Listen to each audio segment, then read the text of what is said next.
आज सुबह तकरीबन 9 बजे बस संख्या यूपी 22T5271 उस वक्त दुर्घटनाग्रस्त हो गई जब वो बिहार के बेतिया से नई दिल्ली जा रही थी मजदूरों को लेकर के, प्रवासी मजदूरों को लेकर के। वो आगरा एक्सप्रेस वे के माइल स्टोन 148 के पास आगे का टायर फटने के कारण पलट गई, जिससे काफी लोग घायल होने की सूचना आई। लेकिन बाद में मेडिकल कॉलेज सबको रवाना किया गया। वहां पे जांच के बाद किसी के हताहत होने की सूचना नहीं है, हल्की फुल्की खरोंचों की सूचना है और एक व्यक्ति के पांव टूटने की सूचना है। हालांकि प्रशासन ने प्राथमिक उपचार के बाद सबके आगे के जाने की गंतव्य तक पहुंचने की व्यवस्था भी यहां से कर दी है। लेकिन एक बड़ी बात यह रही कि यूपी 22T5271 उत्तर प्रदेश के रामपुर में रजिस्टर्ड अशोक लेलैंड की 8 साल पुरानी बस बताई जा रही है, जिसको उस क्षेत्र के पुलिस के वरिष्ठ अधिकारी सीओ चिब्रामऊ ने यह कहा कि बिहार में रजिस्टर्ड बस है और बिहार गवर्नमेंट को ऐसी अनफिट बसेस को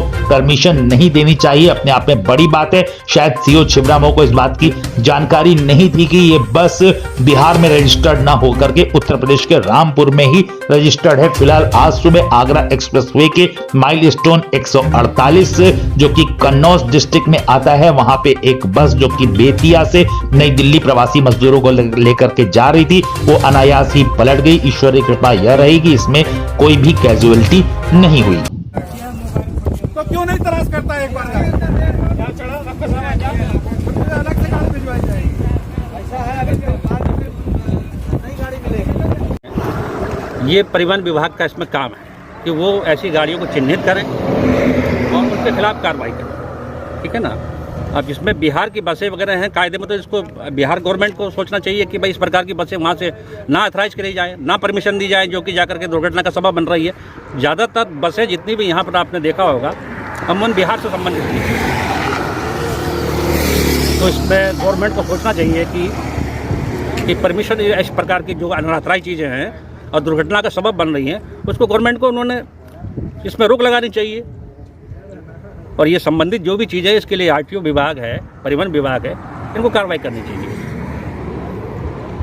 देखिए, ये सुबह 9:30 बजे करीब सूचना मिली है थाना सोरिक को कि आगरा एक्सप्रेस वे हाईवे जो बना हुआ है, इस पर 148 माइलस्टोन के पास में एक डबल डेकर बस दुर्घटनाग्रस्त हो गई है। आकर के देखा गया तो बस का जो अगला हिस्से का उसका दाहिना टायर जो है फट गया था।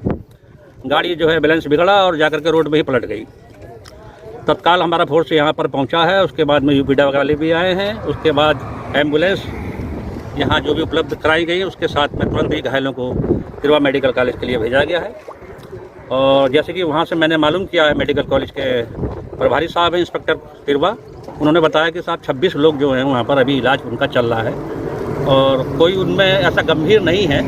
शायद किसी एक का जो है पैर और मेरे ख्याल से पैर टूटने की उसमें संभावना है और बाकी किसी खरोंच चाहिए, ऐसे छोटे मामूली रूप से घायल हैं और 26 लोग वहाँ पर हैं। सर, अभी हाल में ही एक्सप्रेस वे पे 148 पर अभी कुछ दिन पहले एक हादसा हुआ था जिसमें 6 लोगों की मौके पर ही मौत हो गई थी। तो देखा जाए तो तय सवारी की अपेक्षा ये लोग ज़्यादा सवारियां गाड़ियों में लेके चलते हैं सर, और कहीं ना कहीं ये एक वजह हो सकता है सर हादसों की। तो ऐसे लापरवाह बस चालकों के खिलाफ किस तरह की कार्रवाई करेंगे? देखिए, ये जो चीज़ें हैं ये परिवहन विभाग का इसमें काम है कि वो ऐसी गाड़ियों को चिन्हित करें और उनके खिलाफ कार्रवाई करें, ठीक है ना। अब इसमें बिहार की बसें वगैरह हैं कायदे में, तो इसको बिहार गवर्नमेंट को सोचना चाहिए कि भाई इस प्रकार की बसें वहाँ से ना अथराइज करी जाए, ना परमिशन दी जाए, जो कि जाकर के दुर्घटना का सबब बन रही है। ज़्यादातर बसें जितनी भी यहाँ पर आपने देखा होगा अमूमन बिहार से संबंधित थी। तो इसमें गवर्नमेंट को सोचना चाहिए कि परमिशन इस प्रकार की जो अनअथराइज चीज़ें हैं और दुर्घटना का सबब बन रही हैं, उसको गवर्नमेंट को उन्होंने इसमें रोक लगानी चाहिए। और ये संबंधित जो भी चीज़ है इसके लिए आरटीओ विभाग है, परिवहन विभाग है, इनको कार्रवाई करनी चाहिए।